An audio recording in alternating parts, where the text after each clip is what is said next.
அனைவருக்கும் அன்பு வணக்கம். அன்பார்ந்த ஆன்மீக நெஞ்சங்களே, உலகெங்கும் வாழுகின்ற இறை நேசர்களே, அன்பர்களே, நண்பர்களே, மாணவ செல்வங்களே, உங்கள் அனைவருக்கும் எனது அன்பார்ந்த வாழ்த்துக்களோடு கூடிய வணக்கத்தை நான் தெரிவித்துக் கொள்கிறேன். இன்றைய வீடியோவில் நாம் பார்க்க போவது மிக ஒரு முக்கியமான விஷயம். எதிரிகளை, அவர்களுடைய செயல்களை தடுப்பது எப்படி என்பது போன்ற சில முக்கியமான விஷயங்களை தருகிறேன். நான் வளவன்னு பேசிகிட்டு இருக்க விரும்பல. என்னுடைய ஒவ்வொரு விஷயத்தையும் உங்களுடைய கேள்விகளுக்கு பதில் அடங்கியிருக்கும். அதனால் அந்த வீடியோவை ஓட்டாமல் கரெக்டாக பாருங்கள். எனக்கு இதில் பணம் சம்பாதிக்கணும், இதில் வந்து வைக்கணுன்ற அவசியம்லாம் கிடையாது. அந்த மாதிரி சம்பாதிக்கவும் நான் இது வரைக்கும் கிடையாதுங்க. ஆகவே அதுக்காக நான் வீடியோ போடல. அப்படி போட்டால் டெய்லி போடுவேன். அது நமக்கு தேவையில்லை. மனசில் தோணும் போது 2 வகை விஷயங்களை போடணும்னு நினச்சேன். ஒன்று வந்து வசியம், 2வது இந்த எதிரிகள் சம்மந்தப்பட்ட விஷயம். ரைட், இப்போ வசியம் சம்மந்தமாக ஒரு வீடியோ போட்டேன். இப்போ இன்றைக்கி நான் உங்கள்கிட்ட பேச போகிறது எதிரிகள் சம்பந்தமான விஷயம். ஒவ்வொரு மனிதனுக்கும் கண்டிப்பாக ஒரு எதிரி இருப்பான். எதிரி இல்லாதவன் கிடையாது. சரிங்களா? அதுதான் உங்களை அடுத்த கட்டத்துக்கு கொண்டு போகிறதும். அதை நீங்கள் புரிஞ்சுக்கணும். ஒரு எதிரி இருந்தால் தான் அவனையும் மீறி அடுத்த கட்டத்துக்கு போகணுங்கிற ஒரு நிலை இருக்கும். கீரை கடைக்கும் எதிர்கடை வேணும்னு சொல்லுவாங்க இல்லையா? அதுதாங்க மனிதனுடைய வாழ்க்கையும். ஒவ்வொரு மனிதனுக்கும் எதிரியே இல்லைன்னா அது சுவாரஸ்யம் இருக்காது. வாழ்க்கையில் சுவாரஸ்யம் இருக்கணும்னா ஒரு எதிரியும் இருக்கணும். சரி, அப்படிப்பட்ட எதிரிகள் இருக்கின்ற பொழுது அக்கம் பக்கத்தில் இருக்கிறான், சொந்தக்காரங்க இருக்கலாம். இதில் நிறைய வந்து பார்த்தீங்கன்னா எதிரிகளால் வரப்போகின்ற விளைவுகள் என்னென்னு பார்ப்போம். யாருன்னு பார்த்துட்டோம். யார் அக்கம் பக்கத்தில் உள்ளவனாக இருப்பான், சொந்தக்காரனாக இருப்பான், தொழில் விஷயத்தில் உங்களே முடக்கக்கூடியவனாக இருப்பான். இந்த 3 வகை தான் அதிகமான எதிரிகளாக இருப்பார்கள். தொழில்னால் எல்லாமே, அரசியல் உட்பட மொத்தமும், ஆன்மீகம் உட்பட அத்தனையும் தொழில் தான் ஒரு வகையில். அதை உங்களை முடக்கிறதுக்காக இருக்கும். சரியா? அப்போ இந்த 3 வகை எதிரிகள் இருக்கிறாங்க. அக்கம் பக்கத்தில் உள்ளவங்க, உறவினர்கள், பங்காளிகள், அப்புறம் தொழில் சம்பந்தப்பட்ட எதிரிகள். ரைட், இந்த 3 வகை எதிரிகளும் உங்களை எப்படி தாக்குவார்கள் அப்படிங்கிறத வந்து பார்ப்போம். 1, செய்வினை. ஏவல், பில்லி, சூனியம்னு சொல்கிறாங்க இல்லையா? அந்த மாதிரியான விஷயங்கள் மூலமாக உங்களை தாக்குவார்கள். 2வது ஏவல் விடுவது. தீய சக்தியை ஏவி விட்டு உங்களுக்கு நோய் நொடி, கைகால் விளங்காமல் செய்வது போன்ற பல்வேறு விதமான துன்பங்களை வந்து செய்து படுக்க வைக்கிறது. எல்லாம் உயிரையே தூக்கிடுவாங்க. அப்படிப்பட்ட ஒரு துர்விஷயங்களை செய்பவர்கள் ஏவல் விடுவது. இந்த வகையான ஒரு விஷயம் வந்து எதிரிகள் இருக்கிறாங்க. அடுத்த விஷயம் வந்து பார்த்தீங்கன்னா, இந்த மாதிரியான இந்த மை, மூலிகை இதை போன்று உங்களை வந்து கெடுக்கிறதுக்கான விஷயங்களை செய்கின்ற எதிரிகள். அவர்களும் எதிரிகள் தான். இந்த வகையில் தான் வருவாங்க. இப்படி உங்களை பல வகைகளில் தாக்கக்கூடியவர்கள் வந்து எதிரிகள் என்று நம்ம அழைக்கிறோம். கண்ணுக்கு தெரியாத எதிரிகள். நேரடியாக சண்டை செய்கிறவனை நம்பிடலாம். அவன் நாளைக்கு வந்து மச்சான்னு கை கொடுத்துருவான். ஆனால் உள்ளுக்குள்ளேயே இருந்து கருவறுக்கிறான் பாருங்கள். இந்த மாதிரி மாந்திரீகம், தாந்திரீகம் தெரிஞ்ச மந்திரவாதிகளிடம் போய் எங்களை மாதிரி தெய்வீக ஆத்மாக்களிடம் வந்து வரமாட்டாங்க. நம்ம செய்ய மாட்டோம்னு தெரியும். ஆனால் அந்த மாந்திரிகம், தாந்திரிகம் பணத்துக்காக லட்சமாக கேட்பான் அவன். ஏன்னா இவன் ஒருத்தனை கெடுக்க வர்றான்னு தெரிஞ்சது இல்லை. அவன் விடுவானா? இவன் தலையில் முளகாலைக்காம வர்றதே கெடுக்கிறதுக்கு வர்றான். இவனை விடலாமா? இவன்கிட்ட ஒரு பெரிய அமௌண்ட்டு கறக்கணும் தான் அவன் நினைப்பான். இவனும் என்ன நினைக்கிறான்? அவனை அழிச்சா நம்ம 10 லட்சம் 20 லட்சம் அதிகமாக சம்பாதிக்கலாம். அந்த கடையை விடாமலே பண்ணிட்டோம்னா, அந்த கடையை ஊற்றி மூட வச்சிட்டோம்னா வருமானமெல்லாம் நமக்கு வரும். அப்போ இவன் கேட்குறத கொடுத்துருவோம் அப்படின்னு கொடுத்துட்றாங்க. இதுதாங்க இயல்பான விஷயம். அப்போ இப்படிப்பட்ட ஒரு சூழ்நிலையில் எதிரிகள் ஒவ்வொருத்தருக்கும் இருப்பாங்க. அந்த எதிரிகளை அழிப்பது எப்படி அப்படின்னு நம்ம சிந்திக்கக்கூடாது. அழிக்கிறது நம்ம வேலை கிடையாதுங்க, செய்யக்கூடாது. அந்த எதிரிகளை தடுப்பது எப்படி அப்படின்றது நீங்கள் பார்க்கணும். என்ன செய்யணும்? தடுக்கணும். அந்த எதிரிகள் செய்கின்ற எந்த விதமான செய்வினையோ, ஏவல்களோ, எந்த விதமான மாந்திரிக தாந்திரிக விஷயங்களோ உங்களை வந்து அணுகாமல் உங்களை பாதுகாப்பது, அதுதாங்க வந்து மிக முக்கியமானது. எதிரிகளை அவர்களுடைய துர்நடத்தைகளில் இருந்து காப்பாற்றுவதுதான் ஒரு குருவினுடைய பணியை ஒழிய அவனை அழிப்பது பழி அல்ல. யார் அழிக்கணும்? தெய்வம் அழிச்சுக்கும், தெய்வம் பார்த்துக்கும். அவனை உயிரோடு வைக்கணுமா, அவனை கருவறுக்கணுமா அப்படிங்கிறத முடிவு பண்ணுறது யாருங்க? தெய்வம். உயிரை கொடுப்பதும் தெய்வம், உயிரை எடுப்பதும் தெய்வம். அதை நீங்கள் புரிஞ்சுக்கிட்டீங்கன்னா இந்த மாதிரி விஷயங்களுக்கு நீங்கள் போக மாட்டீங்க, அழிக்கணும்னு போக மாட்டீங்க. நான் தெரியாமல் தான் கேட்குறேன், நீங்கள் அழிக்கிறதுக்காக ஒருத்தக்கிட்ட போகும்போது அவன் உங்களை அழிக்கிறதுக்காக இன்னொருத்தக்கிட்ட போக மாட்டானா? ஏங்க இந்த எண்ணம்? எதுக்கு இந்த பொழப்பு? வேண்டாம். அன்பர்களே, நண்பர்களே, ஆத்மார்த்த தோழர்களே, இந்த மாதிரியான தவறான ஒரு விஷயங்களில் நீங்கள் ஒருபோதும் போகக்கூடாது. சரி, இப்போ விஷயத்துக்கு வந்துடுறோம் நேரடியாக. தடுப்பதற்கான வழிமுறைகள் என்னென்ன இருக்குது அப்படிங்கிறத சொல்லிடுறோம்.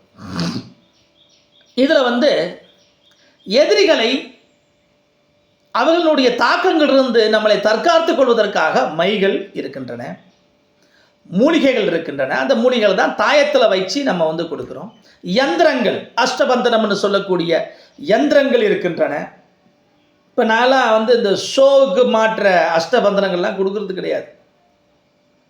அந்த அஷ்டபந்தனத்தில் அட்சரங்களை எல்லாம் போட்டு அதில் மந்திரங்கள் எல்லாம் எழுதி அதில் 5 வகையான மைகளை வைத்து மூலிகைகளை வைத்து அதை ஒரு சுருட்டி ஒரு சுருளாக உள்ளே வெளியிலே விடாமல் அதை மந்திரிச்சு கொடுக்குறோம். அதன் மூலமாக பல நல்ல விஷயங்கள் நடந்துக்கிட்டு இருக்கு. அப்படி செய்யணும். இதுக்கான வழிமுறைகள் இதையெல்லாம் வச்சிருக்கிறதுனால தடுக்க முடியும். அடுத்தது பார்த்தீங்கன்னா, வீட்டின் வாசலிலே கட்ட வேண்டிய சில பொருட்கள் வகைகள் இருக்குது. கருப்பு துணியில் முடிந்து கட்டலாம், மஞ்சள் துணியில் முடிந்து கட்டலாம், பச்சை துணியில் முடிந்து. முஸ்லீம்கள் எல்லாம் இஸ்லாமிய அன்பர்கள் வரும்பொழுது அவர்கள் பச்சை துணியிலேயே கட்டிக்கலாம். இப்போ ஒரு இஸ்லாமியருடைய இல்லத்தில் மஞ்சள் துணி இருக்குன்னா அது வித்தியாசமாக பார்ப்பாங்க. அப்போ அவங்க சூழ்நிலைகளுக்கு ஏற்ற மாதிரி கட்டிக்கொள்ளலாம். அதில் வைக்கப்படுகின்ற பொருட்கள் சக்தி வாய்ந்த பொருட்களாக இருக்க வேண்டும். இதுவும் மந்திரம் செய்து உருவேற்றி வாங்கி கட்டணும். இதுக்கும் உங்களுடைய குரு, குடும்பத்திற்குன்னு ஒரு டாக்டர், குடும்ப டாக்டர் இருக்கிற மாதிரி குடும்பத்திற்குன்னு ஒரு குரு இருக்கணுங்க. அந்த குரு சொல் மீறாமல் அவருடைய வழிகாட்டுதல்ல இந்த விஷயங்களை செஞ்சுட்டு வரணும். கொடுக்கறத வாங்கிக்குவார், கேட்பார், ஆனால் கொடுக்கறத வாங்கிக்குவார். அப்படிப்பட்டவர் தான் குரு.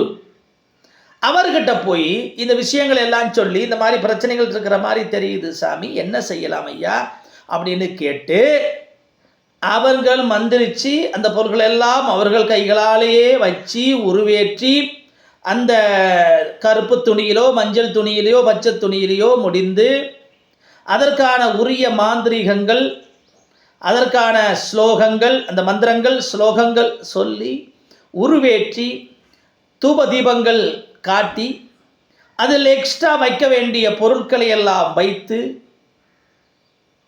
உங்களிடம் கொடுப்பார்கள். அதை முறையோடு பணிவோடு பெற்றுக்கொண்டு அதை உங்கள் இல்லத்தில் கட்டி தூப தீபங்கள் காட்டுகின்ற பொழுது பிரச்சனைகள் எல்லாம் குறையும். சூரியனை கண்ட பனி போல் பிரச்சனைகள் விலகிவிடும். உங்கள் குடும்பத்தில் சூரியனை கண்ட தாமரை மலர்வது போல் உங்கள் குடும்பத்தில் மகிழ்ச்சி மலரும். ஆகவே மிக சிறிய ஒரு விஷயங்கள் தான். இதை முறையாக நீங்கள் செய்தால் எதிரிகளின் தாக்குதலில் இருந்து நீங்கள் தற்காத்து கொள்ள முடியும். இதில் நீங்களாகவே செய்யக்கூடிய ஒரு சில விஷயங்கள் இருக்குது. அதில் மட்டும் நான் சொல்கிறேன். அப்படின்னா, இப்போ உங்களுக்கு செய்வினை கோளாறு இருக்குது. உங்கள் சாமியார்கிட்டையோ குருக்கிட்டையோ உங்களால் போகிறதுக்கு, உடனடியாக போகிறதுக்கு நேரம் இல்லை. ஆனால் கண்டிப்பாக நீங்கள் போய் தான் ஆகணும். போகிறதுக்கு நேரம் இல்லைன்னு வச்சுங்க. அப்போ உடனே அந்த பிரச்சனைகள் இருக்குது. என்ன பண்ணணும் அப்படின்னா, ஊமத்தங்காய் இருக்கு இல்லையா, முள்ளாக இருக்கும் ரவுண்டாக. அந்த ஊமத்தங்காயில் வீட்டுக்குள்ளே வரக்கூடாது. ஊமத்தங்காய் வாசலுக்கு வெளியில் ஒரு 5 அடி தள்ளி 3 அடி தள்ளி வேப்பெண்ணெய் திரி விட்டு வேப்பெண்ணெய் ஊற்றி விளக்கேற்றி வைங்க. பல பிரச்சனைகள் உங்களுக்கு குறையும். இதை செவ்வாய்க்கிழமைகள் சனிக்கிழமைகளில் செய்யுங்க. செஞ்சிங்கன்னா நிச்சயமாக ஒரு மகத்தான ஒரு பலனை நீங்கள் பெற முடியும். ஆகவே எதிரிகளினுடைய தாக்குதல்கள் வராது. திஷ்டி மனிதனுக்கு மட்டும் சுற்றினா பத்தாது, வீட்டுக்கும் சுற்றணும். அதுக்கு தான் வந்து வீட்டுக்கு அந்த உமத்தங்காயை சுற்றலாம். குமிட்டிக்கான்னு சொல்லுவாங்களே, ஒரு ஊரில் ஒரு விதமாக சொல்லுவாங்க. அந்த குமிட்டிக்காயை வந்து கற்பூரத்தை மேலே வச்சு சுற்றி போடணும். அது மனிதனுக்கு சுற்றினாலும் மகத்தான திஷ்டி பரிகாரம், வீட்டுக்கு சுற்றினாலும் மகத்தான திஷ்டி பரிகாரம். அதே மாதிரி வந்து இந்த வெள்ளை நிறமான படிகாரக்கல் இருக்கு இல்லையா, அந்த படிகாரக்கல்லில் வந்து சில பொருட்களை எல்லாம் வைத்து அதை நீங்கள் கட்டும் பொழுது எதிரிகளினுடைய தாக்குதல் குறையும், திசைகளிலிருந்து பாதுகாக்கப்படும்.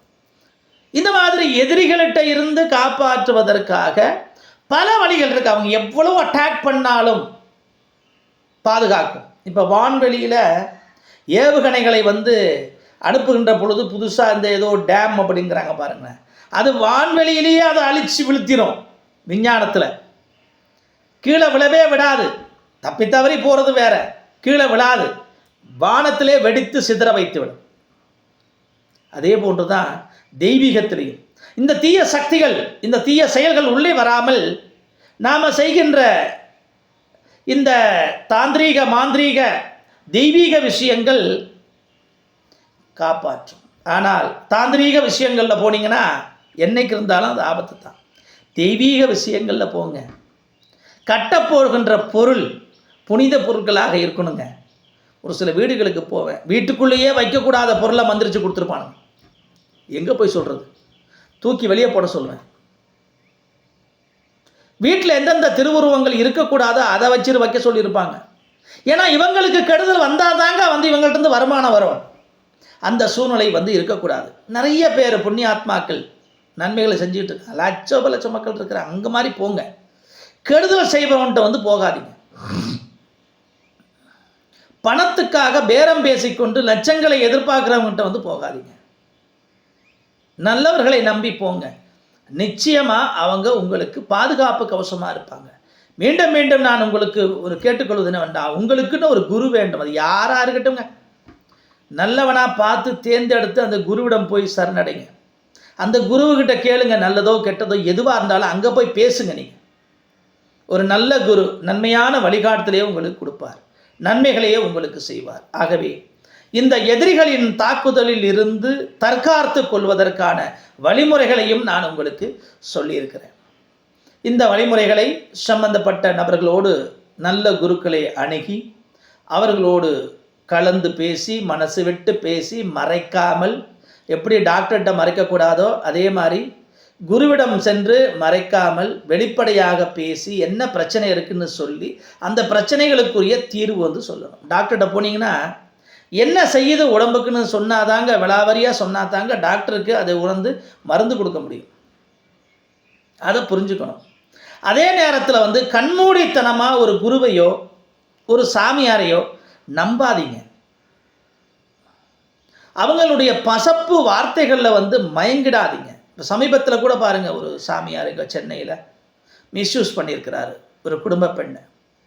இந்த மாதிரி கீழ்த்தரமாக நடக்கிறவங்கள்ட்ட வந்து கவனமாக இருக்கணும். அவங்க அணுகும்போது அவங்களுடைய கண் பார்வையை பற்றி உங்களுக்கு புரிஞ்சுக்க முடியாதா? அவங்க கண் பார்வை உங்களை எப்படி பார்க்குறாங்க? கருணையோடு பார்க்குறாங்களா? பெத்த மகள் மாதிரி பார்க்குறாங்களா? ஒரு பேத்தி மாதிரி பார்க்குறாங்களா? மகள் மாதிரி பார்க்குறாங்களா? அப்படிங்கிறத வந்து தெரிஞ்சுக்க வேண்டாமா? ஒரு விஷயம் நடக்கணுன்றதுனால வந்து கண்மூடித்தனமாகவும் ஒரு சாமியாரை நம்புவது வந்து அபத்தமான ஒரு செயல். ஆகவே புரிந்துணர்வு எனும் சொர்க்கத்தின் நட்சத்திரங்கள் நாம. கடவுள் வந்து பகுத்தறிவை கொடுத்துருக்கிறான் இல்லையா? அந்த பகுத்தறிவை வந்து பயன்படுத்தி நீங்கள் சாமியார்கள்கிட்ட அணுகணும். தனிப்பட்ட முறையில் வந்து தனியாக வாங்க, இந்த நேரத்தில் வாங்கன்னா அந்த வேலையே வேண்டாம். ஏன் செய்கிறீங்க? ஏன் போகிறீங்க அந்த இடத்துக்கு? தவறு பண்ணுவதற்கு நாமளே காரணமாக அமைச்சு கொடுக்குறோமே சூழ்நிலைகளை. போகாதீங்க. கணவனோட போங்க, வேற ஒருத்தர் கூட்டிகிட்டு போங்க, துணையோட ஒரு குழந்தையாவது கூட்டிகிட்டு போங்க கையில். எதுக்கு தனியாக போகிறீங்க? ஒருத்தனை பார்க்கும்போது சரி கொஞ்சம் தப்பான ஆளாக தெரியுது அப்படின்னா தனிமையில் போகாதீங்க. பெரிய சக்திமானாக கூட இருக்கட்டுங்க, போகாதீங்க. இந்த மாதிரியான விஷயங்கள் எல்லாம் தெரிந்து கொண்டு, ஏன்னா இதில் மாற்ற பெண்கள், நான் இது ஏன் சொல்ல வர்றேன்னா, இதில் மாற்ற பெண்கள் வந்து இந்த பாதிக்கப்பட்ட ஒரு சூழ்நிலையில் அங்கே போகிறாங்க. எதுக்கு? கெடுதல் செய்கிறதுக்கோ இல்லை வந்து எதிரிகளை அழிப்பதற்கோ இப்படி போகிறவங்க தான் அதிகமாக அவனுங்கள்கிட்ட வந்து இந்த கயவர்கள்ட்ட வந்து மாற்றுறது இப்படிப்பட்ட பெண்கள் தான். போகாதீங்க, இது வந்து தவறு. ஆகவே மிகுந்த விவேகத்தோடு நடந்து கொள்ளுங்க. நல்லதை செய்வதற்கு மட்டும் ஒருத்தங்கிட்ட போங்க, நன்மையே நடக்கும். கெடுதல் செய்கிறதுக்கிட்ட ஒருத்தனுக்கு போனீங்கன்னா கண்டிப்பாக உங்களுக்கு கெடுதலே வந்து சேரும்.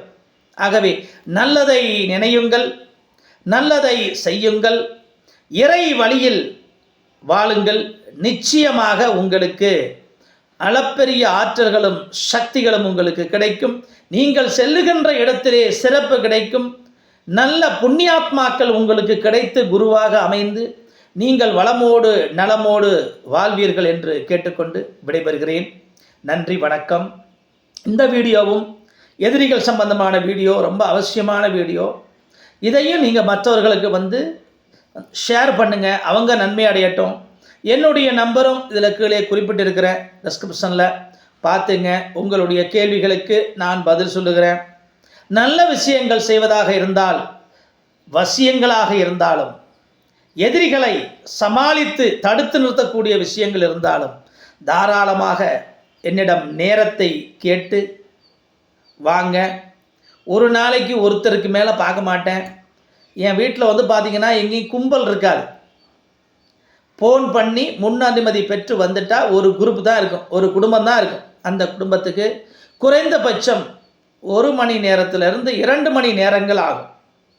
ஏன்னா வெறுமனே வசியங்கள் செய்ய முடியாது. போன உடனே வசியம் பண்ணியான்னு சொல்லி கொடுக்குறது கிடையாதுங்க. எங்கிட்ட வந்துட்டால் இந்த வசிய விஷயங்களுக்கு ஜாதகம் பார்ப்பேன், கைரேகை பார்ப்பேன். அதே நேரத்தில் வந்து தேவை ஏற்படும் போது சோலி பார்ப்பேன்.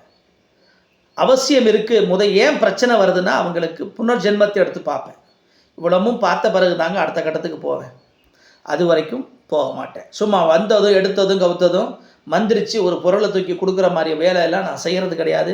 எங்கிட்ட வர்றவங்க பொறுமையும் நிதானத்தையும் கடைபிடிக்கணும்.